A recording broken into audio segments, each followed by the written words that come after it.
Dicen que la oportunidad la pintan calva. ¿Habéis escuchado esa frase? Eso significa que hay que tomarla de cara, cuando viene de cara.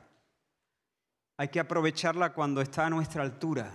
Hay que echarle mano cuando está a nuestra altura, porque si nos rebasa, no la podemos agarrar de los pelos. Es calva. Por eso se dice, la oportunidad la pintan calva, ¿no?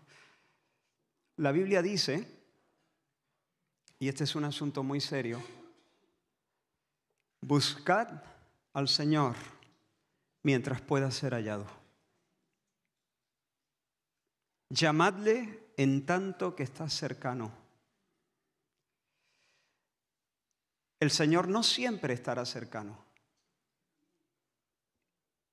El Señor no siempre estará accesible.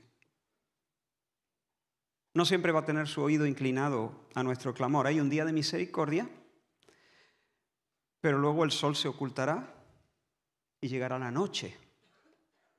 El día de misericordia llegará a su fin, el alma se quedará a oscuras, sin esperanza y sin Dios por siempre jamás.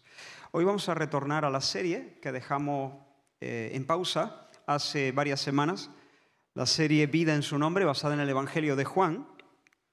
Y el texto que tenemos hoy delante es el último discurso público de Jesús. A partir de ahora en la serie ya vamos a entrar en otra sección donde Jesús está con sus discípulos en el aposento alto y les enseña muchas cosas de allí a Getsemaní, de allí al Calvario, de allí a la tumba y luego al cielo.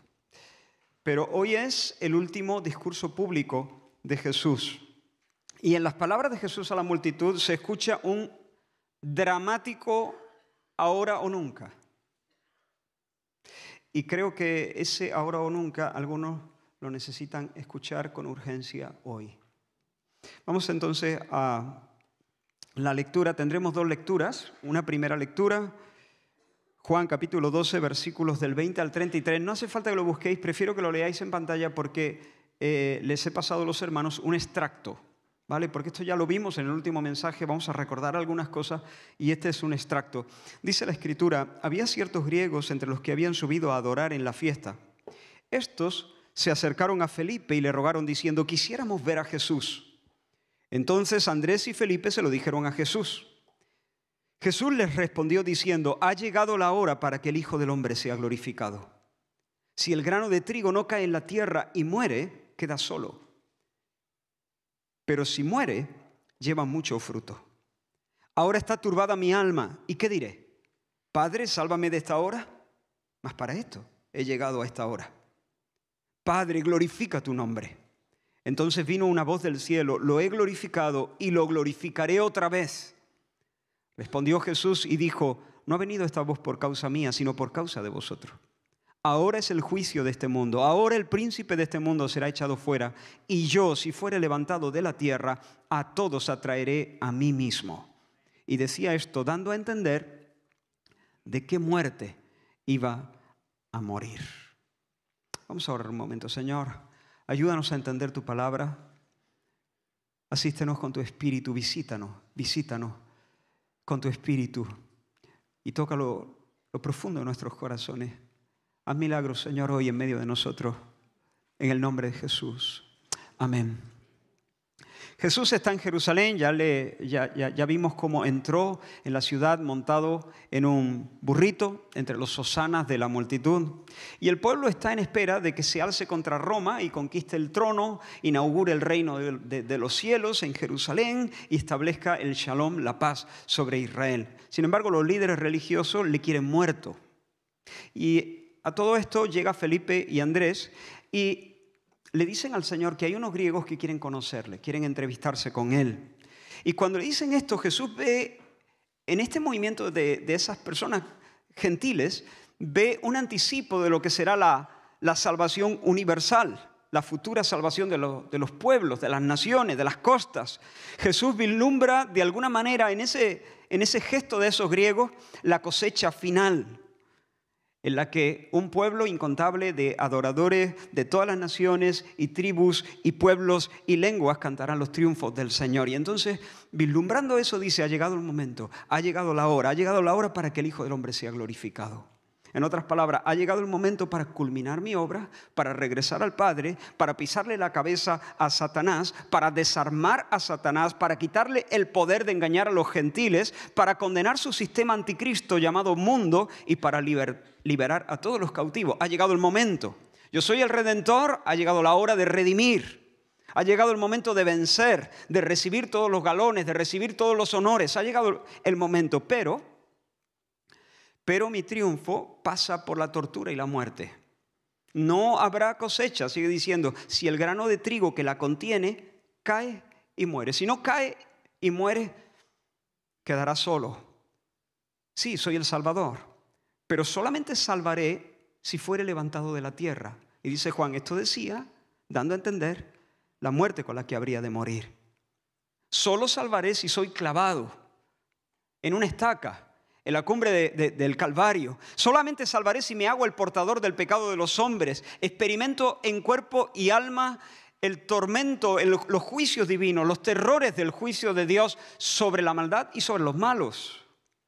En otras palabras, tengo que pasar por la cruz. Y mi Padre allí en la cruz me negará su beso. Y ante ese trago, mi alma está turbada. Estoy espantado, estoy temblando, estoy lleno de angustia. ¿Y cuál es mi oración lleno de angustia? ¿Qué pediré? ¿Le diré al Padre, Padre, sácame de aquí? No. He llegado hasta aquí con mi propio pie. Yo he venido hasta aquí, no voy a pedir que el Padre me saque de aquí. No quiero ser eximido del dolor. Mi oración es esta, Padre, exhíbete. Padre, ocupa tu lugar. Padre, glorifica tu nombre. Padre, haz lo que tengas que hacer para demostrar tu gloria a todo el mundo. Y Juan nos dice que al instante la voz de Dios resonó desde el cielo. Sí, hijo, lo haré. Ya lo he glorificado, lo volveré a glorificar. Sí, hijo, ya lo he hecho por medio de tu encarnación. Lo he hecho por medio de tu vida inmaculada, pero lo voy a volver a hacer. Voy a glorificar mi nombre cuando tú libres la madre de las batallas, y en tu resurrección glorificaré mi nombre.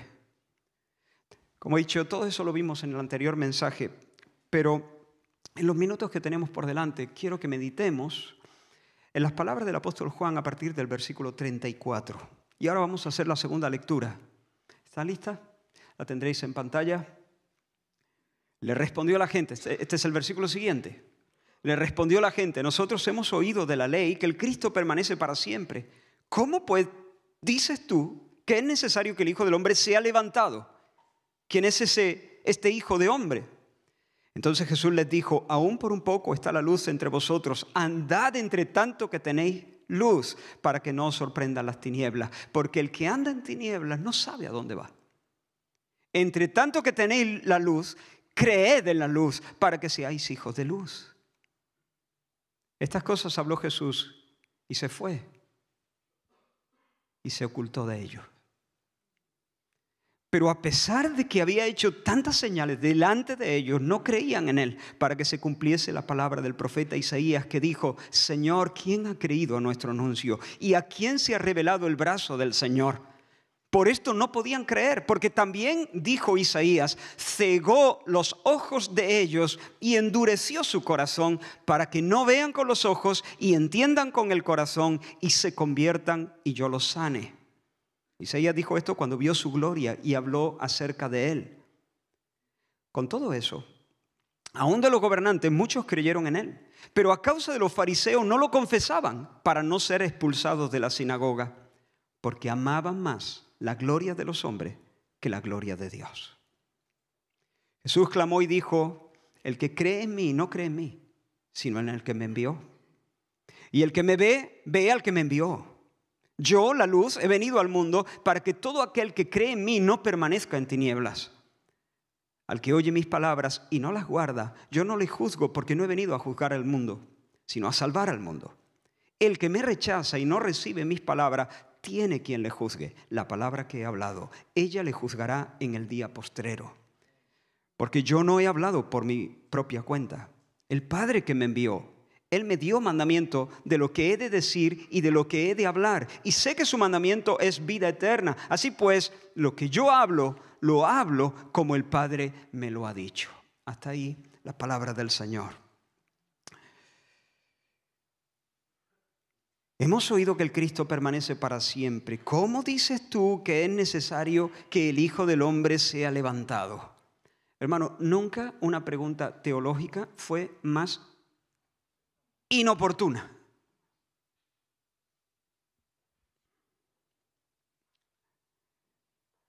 Jesús, ¿por qué dices que el Hijo del Hombre tiene que ser levantado? ¿Qué es eso de que tiene que morir ejecutado? No tiene sentido. La Escritura dice en varios lugares que el Cristo permanece para siempre. Jesús, Daniel 7:14, su dominio eterno que nunca pasará y su reino uno que no será destruido. Jesús, Ezequiel 37:25, y mi siervo David será príncipe de ellos para siempre. ¿Lo ves, Jesús? Salmo 110. Tú eres sacerdote para siempre según el orden de Melquisedec. El Cristo permanece para siempre. ¿Cómo es esto cómo es que el Cristo permanece para siempre y el Hijo del Hombre muere? ¿Es que acaso no son la misma persona? Entonces, ¿cuál es la función del Hijo del Hombre? Aquí hay una cuestión doctrinal. Pongámosla sobre la mesa, discutamos este asunto. Lo digo de nuevo, hermano. Nunca una pregunta teológica estuvo más desubicada. Piénsalo. El Señor está hablando de su glorificación. Está hablando de su triunfo sobre el diablo, de la salvación de los hombres, de su entrega absoluta al Padre. Deja ver lo que hay en el centro de su alma, la pasión que arde en su corazón, la gloria de su Padre. Y ante ese Padre glorifícate, el cielo le responde de manera audible. ¿Qué esperaría uno en un momento como ese? ¿Qué esperaría uno en un momento como ese? Pues, hermanos, esperaría que la gente que está allí escuchando caiga de rodillas, lloren de arrepentimiento, se rindan llenos de asombro, sin reserva ante la majestad del Cristo. Pero en lugar de adorar, ponen sobre el tapete una cuestión teológica. Tengo un amigo que siempre me hace esto. Y me dan ganas de... No, estoy exagerando. Pero a veces me irrita. Porque yo voy dirigiendo la conversación hasta llevarle a los pies de la cruz. Procuro que entienda la necesidad de su alma. Procuro que mire al Salvador. Y cuando estoy a la espera de que surja la fe y se mueva en arrepentimiento hacia Dios, el tío se saca de la manga un dilema doctrinal, una pregunta sobre alguna dificultad bíblica, alguna paradoja de la Escritura y me la pone delante. Y digo que me irrita porque me doy cuenta claramente que no pregunta para entender, pregunta para escaparse. No quiere rendirse al Señor, no quiere adorar, quiere discutir de teología.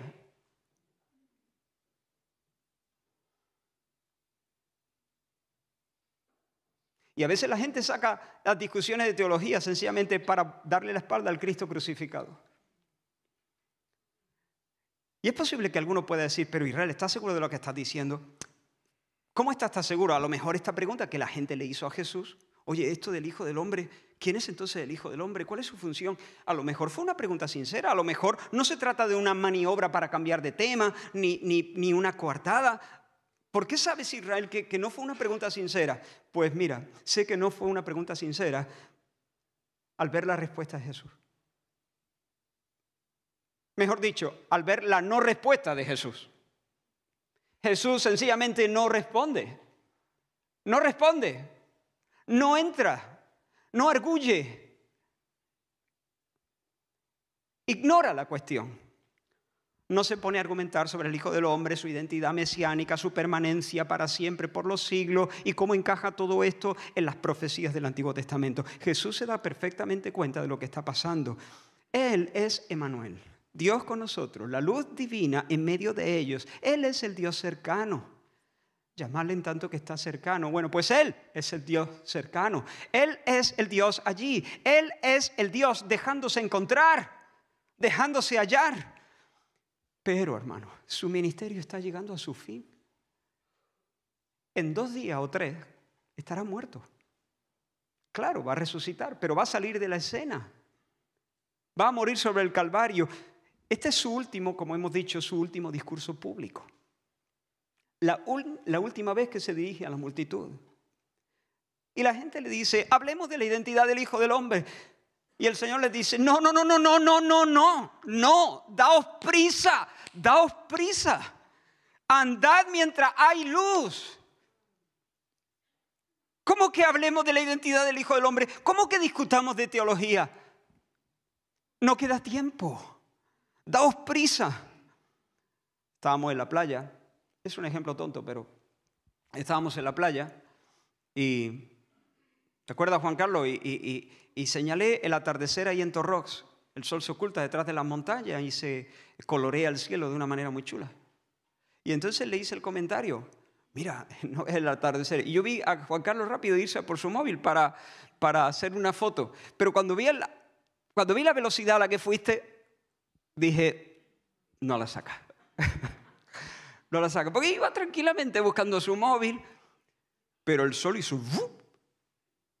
Al día siguiente volvimos a hacer el mismo comentario, pero ya estaba avisado.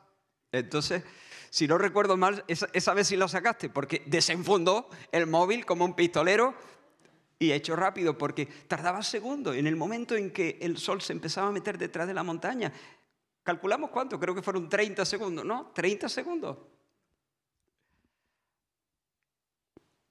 Los viajeros en aquellos tiempos tenían que calcular bien la distancia y el tiempo que se requería para recorrerla. Entonces no había luz eléctrica ni nada de eso. Y si de camino a la ciudad se les hacía de noche, estaban en problemas. Se exponían a graves peligros. Se quedaban a merced de las fieras o de los ladrones, de los salteadores. Y esa es posiblemente la idea que Jesús tiene en mente cuando les dice, andad entre tanto que tenéis luz, para que no os sorprendan las tinieblas, porque el que anda en tinieblas no sabe a dónde va. Otras versiones dicen, el que anda en tinieblas no sabe por dónde va, es decir, no puede reconocer el camino. ¡Corre! ¿Qué haces parándote en esta cuestión teológica? Camina, porque yo soy el sol, yo soy la luz, me tienes delante de la cara, pero me estoy ocultando detrás de la montaña. Te quedan 30 segundos.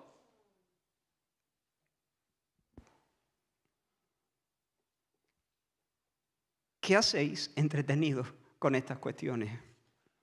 Creed en la luz mientras la tenéis delante. Creed y seréis hijos de luz y seréis libres y escaparéis de las tinieblas morales en las que estáis sumidos. Yo soy la luz, yo soy el sol. Pero estoy por ocultarme y cuando eso ocurra, el día de la misericordia para vosotros habrá pasado y todo será negrura. 6 meses antes el Señor había dicho algo parecido. Ya lo vimos en un mensaje de esta serie. Todavía un poco de tiempo estaré con vosotros, les dijo Jesús. Todavía un poco de tiempo estaré con vosotros. E iré al que me envió. Me buscaréis y no me hallaréis. Pero ahora, hermanos, ya no quedan 6 meses. Quedan unas horas. 2 o 3 días. No sabemos exactamente en qué momento de la semana estamos.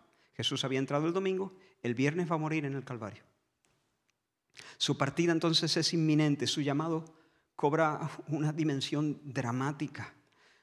Jesús lo que les está diciendo es, no es tiempo de discutir, no me salgáis con preguntas evasivas. Creed ya, creed ahora mismo, creed de una vez, es ahora o nunca. Y es posible que haya personas aquí para quienes el día de la gracia esté llegando a su fin. No lo sé, pero es posible.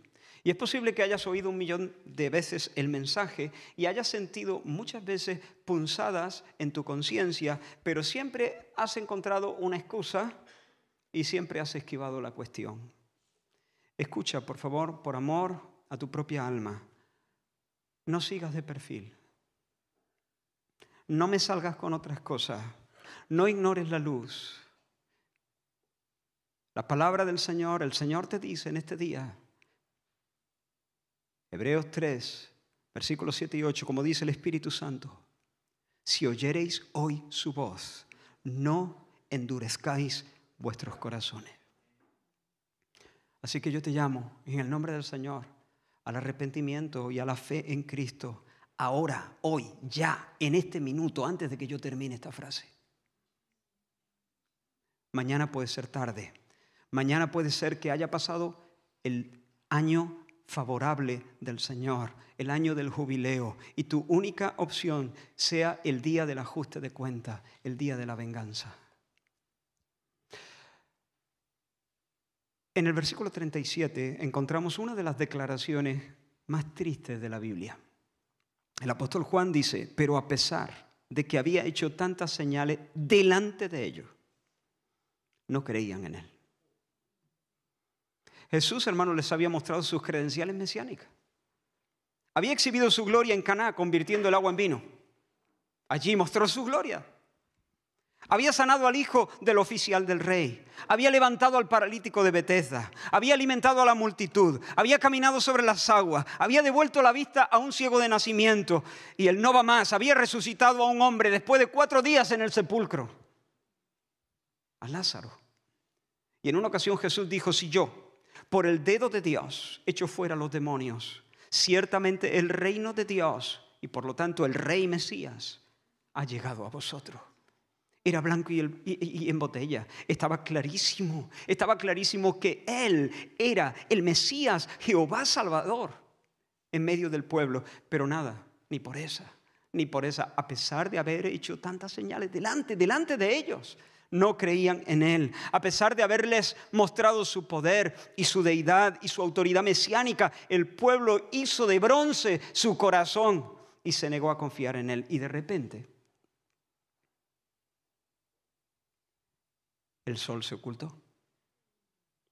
Se hizo de noche. Así lo describe el apóstol Juan. Estas cosas habló Jesús y se fue y se ocultó de ellos. Nunca más volvió a dirigirse a la multitud.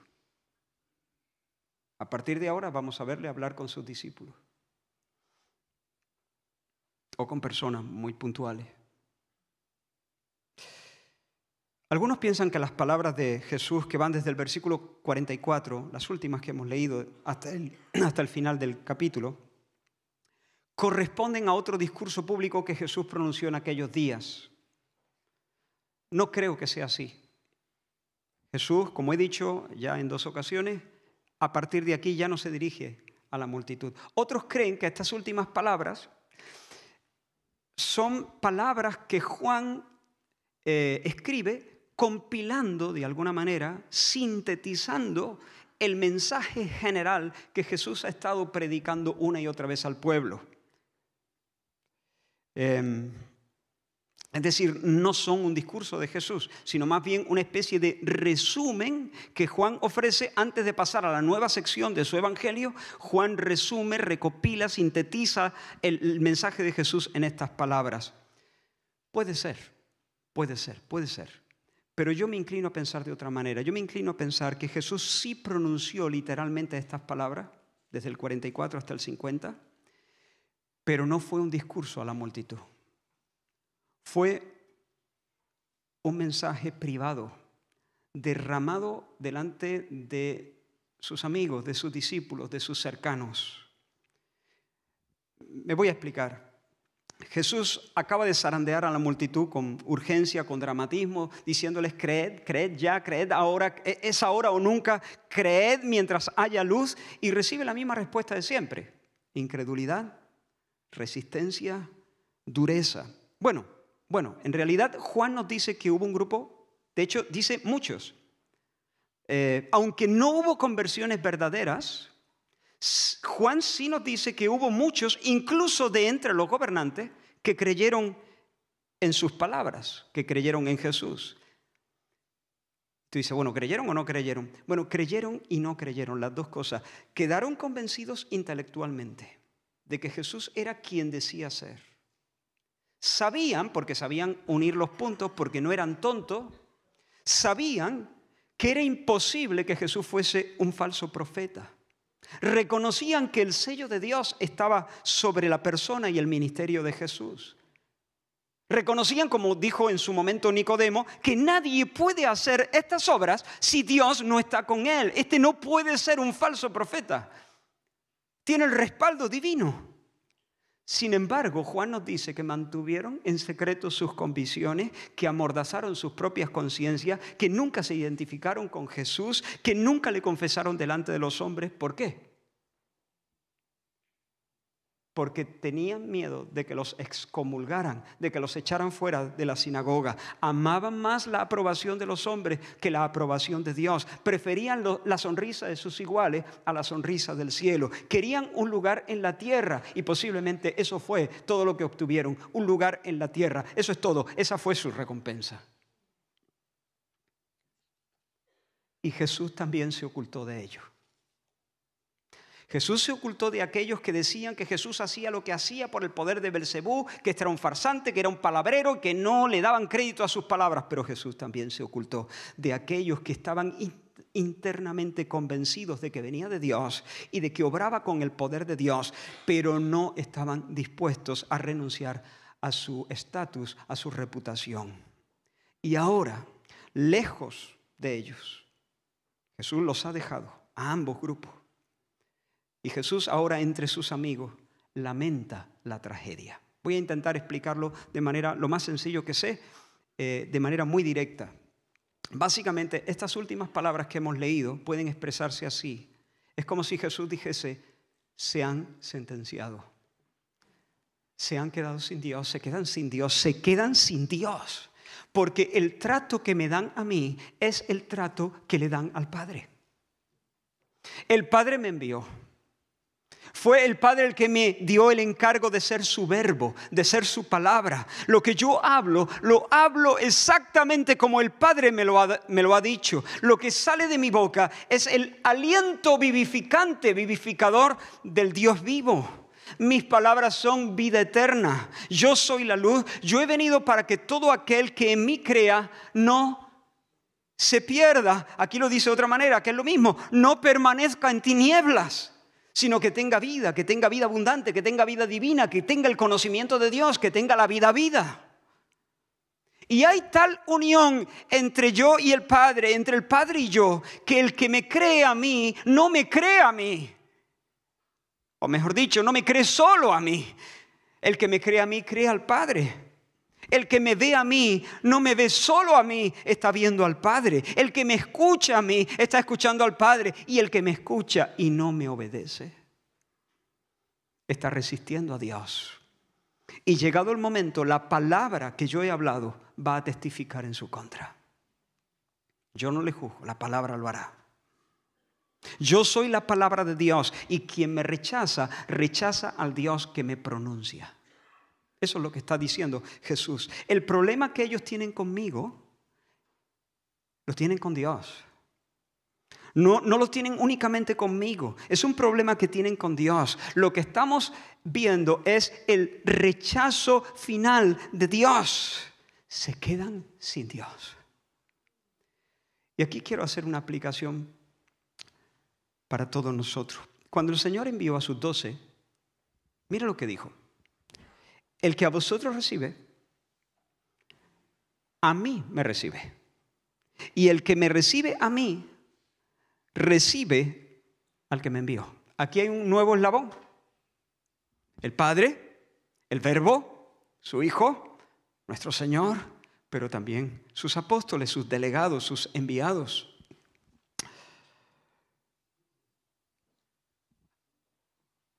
Estas son las escrituras del Nuevo Testamento, son el depósito de la doctrina apostólica. Por eso el apóstol Pedro, escribe en su segunda epístola, dice: amados, esta es la segunda carta que os escribo, y en ambas despierto con exhortación vuestro limpio entendimiento, para que tengáis memoria de las palabras que antes han sido dichas por los santos profetas, y escucha ahora, y del mandamiento del Señor y Salvador, dado por vuestros apóstoles.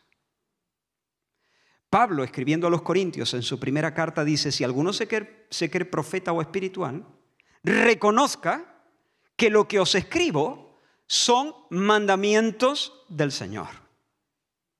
Y Pablo, de nuevo, escribiendo ahora a los tesalonicenses, dice: hermanos, ya sabéis qué instrucciones os dimos por el Señor Jesús. La voluntad de Dios es vuestra santificación. Así que el que desecha esto, no desecha a hombre, sino a Dios, que también nos dio su Espíritu. Cuidado.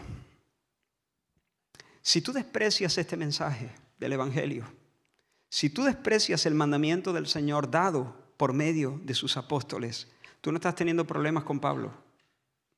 Tú no estás teniendo problemas con Pedro, ni con Santiago, ni con Juan. Estás despreciando al Dios vivo. Y hay dos formas de despreciarle. En primer lugar, rechazando de plano las verdades reveladas en las páginas de la Escritura. Quiero decírtelo claro. Si tú estás enmendando el mensaje de la Biblia, si tú estás diciendo, bueno, yo por ahí no paso, yo eso no lo creo, quiero decírtelo de manera respetuosa, pero de manera muy clara. Tú tienes un problema con Dios. No es que Pablo es misógino, tú tienes un problema con Dios. Pablo es el delegado divino. Jesús dijo: el que a vosotros recibe, me recibe a mí. El que a vosotros rechaza, me están rechazando a mí. Pero hay otra manera de despreciar al Señor, y es negarse a tomar la cruz y seguir a Cristo al precio que sea, a pesar, escucha bien, a pesar de estar convencido de que esto es verdad. Hay muchas personas convencidas intelectualmente de que la Biblia es verdad, de que estas son las palabras vivificadoras del Dios vivo, pero no las abrazan, no caminan en ellas, no las practican. Luego lo harán, piensan que lo harán luego. Se buscan la manera es como aquellos que estaban convencidos de que Jesús era el Cristo, pero no lo siguieron, no se identificaron con Él, mantuvieron eso en secreto porque amaban más la gloria de los hombres que la gloria de Dios, y sentenciaron sus almas. Se quedaron con las alabanzas de los hombres, seguro que las tuvieron, y estuvieron en sus fiestas y estuvieron en sus comunidades. Nunca fueron echados de la sinagoga, pero tampoco han heredado la vida eterna ni entrarán en el cielo.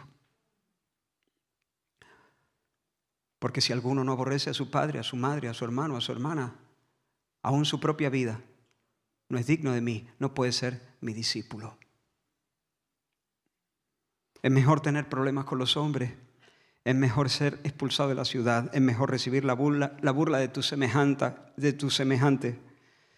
Mirad, hermano, el que se sabe bajo la sonrisa de Dios puede dormir tranquilo aunque los demonios aúllen a su alrededor. Y Juan nos dice que todas estas palabras que Jesús, entiendo yo, que pronunció a oídos de sus amigos, de sus cercanos, fue un grito. Jesús clamó, Jesús gritó. Fue una especie de alarido, fue un gemido, fue un quejido. No fue la entrega de un informe, no fue la entrega de un dato. Jesús estaba lleno de dolor por esa incredulidad. Se quedan sin Dios, se quedan sin esperanza. Ahora, quiero que veas esas dos escenas. Por un lado, a los judíos, anclados en su incredulidad y anclados en su impenitencia, en su falta de arrepentimiento. Y mira al otro extremo, a Cristo llorando la tragedia de ellos. Se cumple lo que Juan nos dice al principio de su evangelio: a los suyos vino y los suyos no le recibieron. Pregunto, ¿ha fracasado Dios? Cristo llora. Cristo lamenta. El Cristo se queja. ¿Ha fracasado Dios? ¿Se han frustrado los planes de Dios? Podemos decir, bueno, Dios quiso, lo intentó, pero no se pudo. ¿Debemos pensar así? Por supuesto, no. La incredulidad de los hombres no frustra los planes de Dios. Más bien, al contrario, la incredulidad de los hombres, aún la incredulidad y el pecado de los hombres, confirma los planes de Dios. Mira, Cristo es la verdad de Dios y Cristo es el brazo de Dios. Y al rechazar a Cristo, lo que están haciendo ellos es dar cumplimiento a la palabra anunciada por el profeta Isaías 700 años antes, cuando dijo: ¿quién ha creído a nuestro anuncio? ¿A quién se ha revelado el brazo del Señor?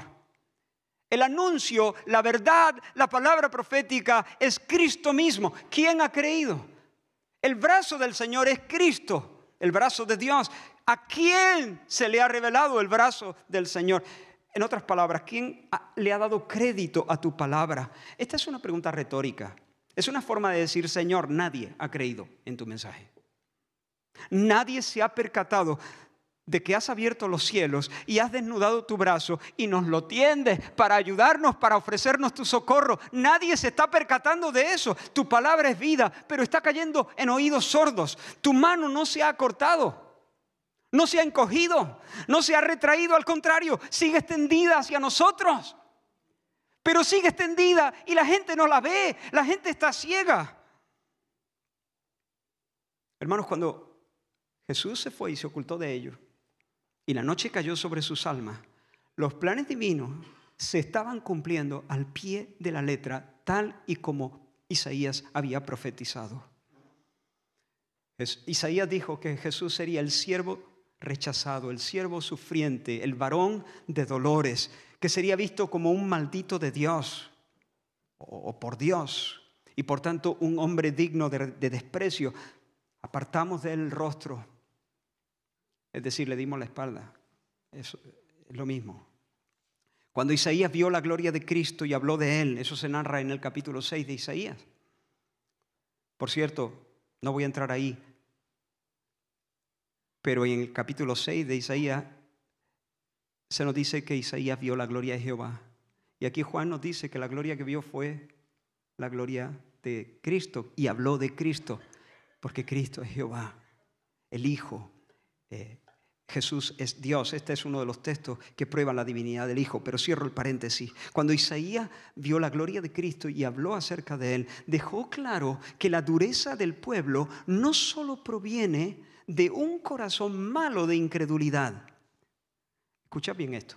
La dureza del pueblo, la incredulidad, no solamente viene de su propio corazón malo, sino que también de alguna forma responde a una sentencia judicial establecida por el Dios soberano. Los que se cierran a Dios porque quieren cerrarse a Dios. No creen en Cristo porque no quieren creer en Cristo. Porque aman las tinieblas, porque prefieren apoyarse en su propia prudencia, porque aman la gloria de los hombres. No creen porque no quieren creer. Y por lo tanto son responsables de su incredulidad y por ello darán cuentas delante de Dios. Pero al mismo tiempo no creen porque no pueden. Dios los ha entregado. Dios los ha abandonado. Dios los ha dejado en su obstinación. Déjame leer de nuevo el texto. Versículo 39. Por esto no podían creer, porque también dijo Isaías, cegó, ¿quién? Dios. Dios cegó los ojos de ellos y Dios endureció su corazón para que no vean con los ojos y entiendan con el corazón y se conviertan y yo los sane. Fuerte, ¿no? ¿Qué significa que Dios endurece el corazón y ciega los ojos? Hermanos, no significa que Dios infunda maldad a los corazones. No es que Dios los empuje, los tiente, los provoque y ponga maldad y ponga incredulidad en ellos. No es que Dios saque la poca fe que pueda haber ahí. No, eso no significa. No significa que Dios infunda maldad y mueva o empuje los corazones hacia el pecado. Simplemente significa Dios los priva de su gracia. La gente nunca es entregada a la ceguera en contra de su voluntad. Lo que Dios hace cuando endurece o cuando ciega es sencillamente darle carrete a la gente. Concederles su deseo. Dejarles en paz. Eso es.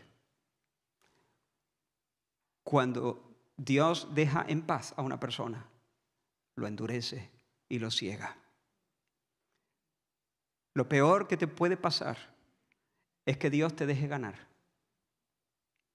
Es que Dios te deje salirte con la tuya. Es que Dios te diga, ¿no quieres ver? Pues no veas. Mi mano salvadora seguirá extendida para tu socorro, pero no la verás. No te darás cuenta.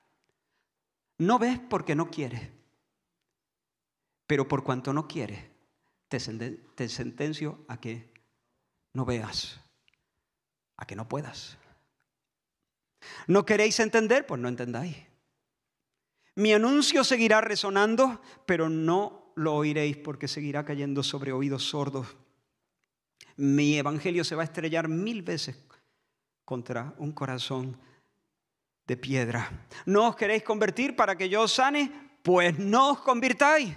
Resistidme y tened éxito en ello.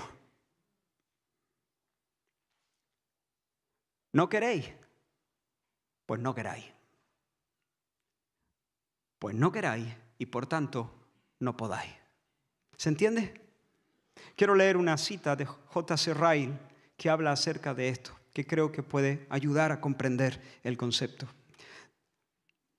Dice el hermano, creo que la Escritura deja bastante claro que en algunos casos, como castigo por una incredulidad obstinada, cabezona, recalcitrante, Dios puede abandonar a las personas a sí mismas. Y en este sentido se le puede considerar a Dios causante, entre comillas, de la incredulidad. Entre comillas, ¿eh? El caso de Faraón es de esta índole. Rechazó obstinadamente las advertencias de Dios y al final fue abandonado a sí mismo. Y se dice que Dios endureció su corazón. Sin duda, sigue diciendo, esta es una cuestión solemne y terrible. A primera vista parece como si convirtiera a Dios en el autor de la destrucción del hombre.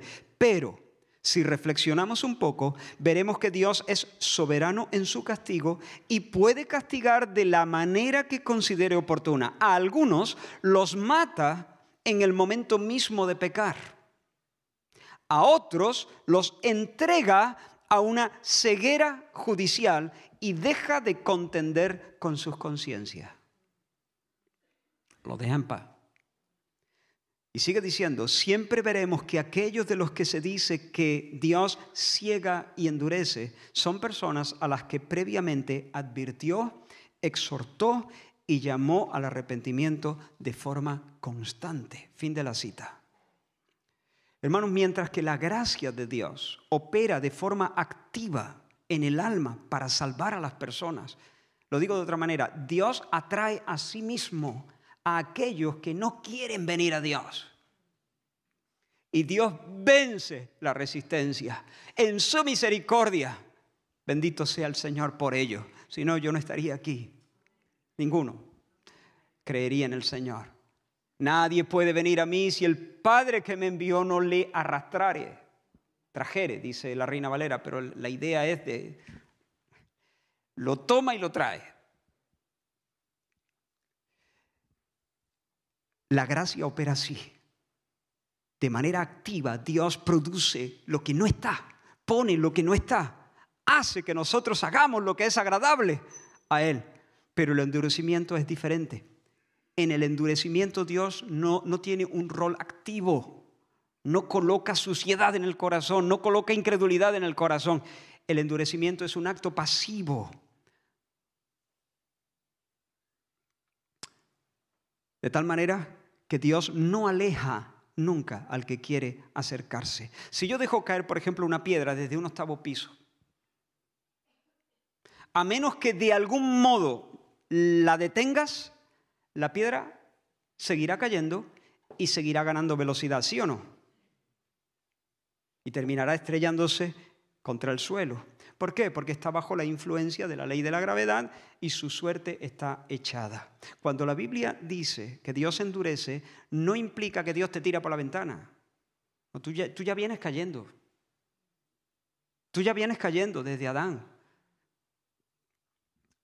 Tú ya vienes cayendo desde fábricas, desde el vientre de tu madre vienes cayendo. Lo que implica es que Dios decide no detener tu caída. Te abandona a la inercia de tu propio pecado. Eso es lo que significa que Dios ciega el entendimiento, que Dios endurece el corazón. Hay un día de misericordia, pero hay un día también de juicio. Y en muchas ocasiones Dios puede ejecutar su juicio de manera fulminante sobre el pecador o sencillamente puede retirar su mano y dejar de contender, dejar de luchar, dejar de pinchar, dejar de convencer, dejar de arrinconar a la persona, dejarla en paz. Y cuando Dios deja en paz a una persona, la persona está perdida para siempre. Seguirá cayendo y ganando velocidad hacia el infierno por la fuerza de la gravedad de su propia maldad. De su propia maldad. Y hermanos, quiero ir concluyendo. Aquí hay mucha gloria para Dios. Dios muestra su gloria tanto en los que se salvan como en los que se pierden. En los que se salvan, Dios muestra su bondad. Exhibe toda su bondad. En los que se condenan, Dios exhibe su justicia. Los que se salvan reciben misericordia. Aquellos que se pierden, a los cuales Dios pasa por alto, reciben justicia. Pero nadie recibe injusticia. Los que se salvan reciben misericordia. Los que se pierden reciben lo que merecen. Pero nadie recibe un trato injusto con Dios. Dios nunca es injusto. Él nunca condena al inocente. ¿Cómo te sientes delante de esta verdad? Es imponente, es terrible, como dice J.C. Ryle. Yo espero que inclines tu corazón con mucha reverencia ante la majestuosa soberanía divina. ¿Sabes qué hizo Jesús cuando contempló esta verdad que estoy intentando exponer delante de vosotros? Mateo nos lo dice de esta manera. En aquel tiempo, respondiendo Jesús dijo: Te alabo, Padre. Te alabo, Padre, te alabo, Señor del cielo y de la tierra, porque escondiste estas cosas de los sabios y de los entendidos y las revelaste a los niños. Sí, Padre, porque así te agradó. ¿Por cuántas cosas alaba Jesús al Padre aquí? ¿Por cuántas? La voy a repetir.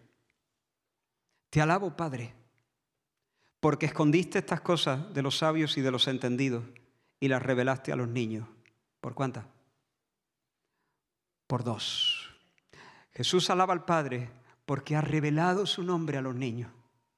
Pero Jesús también alaba al Padre porque escondió su nombre y estas cosas, el Evangelio, de los sabios y de los entendidos. Dios tiene gloria al revelar y Dios tiene gloria al esconder. Dios no esconde de manera injusta, vuelvo a repetir. No tenemos ahí a un grupo de inocentes y Dios les priva de la salvación. No, Dios nunca hace eso. Pero Dios sí tiene el derecho de sentenciar a la ceguera a aquellos que no han querido creer y que se han obstinado contra Dios. Y cuando Dios hace eso, el Hijo lo alaba. Te alabo, Padre. Te alabo por ese despliegue de justicia. Te alabo por ese movimiento donde tú das a cada uno lo suyo, o por lo menos a esto lo suyo. Pero Padre, también te alabo porque has revelado estas cosas a los niños. Espero que esa sea nuestra actitud también. Esta es una doctrina a veces difícil de digerir porque nuestro orgullo protesta. No queremos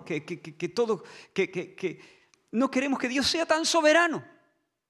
Soberano un poco, pero no, pero esto no va así. O es soberano o no es soberano. Dios es soberano en la salvación de los hombres. Pero también espero que hoy, quien quiera que seas, aparques toda excusa, que pospongas toda controversia, que no me venga con un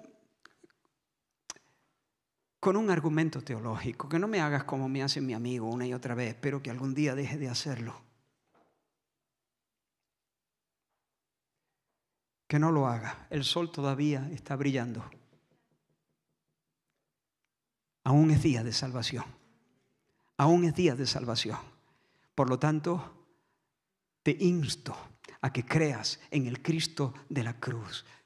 Desplaza otros amores. La gloria de los hombres, los placeres temporales del pecado, lo que sea.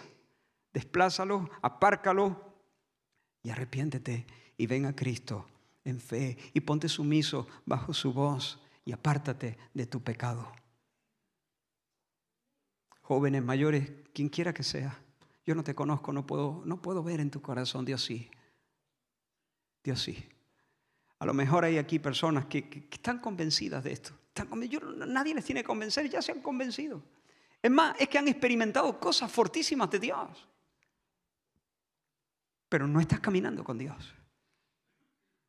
Porque amas más otras cosas. Por el amor de Dios y por el amor de tu alma. Que hoy, en este momento, mientras haya luz,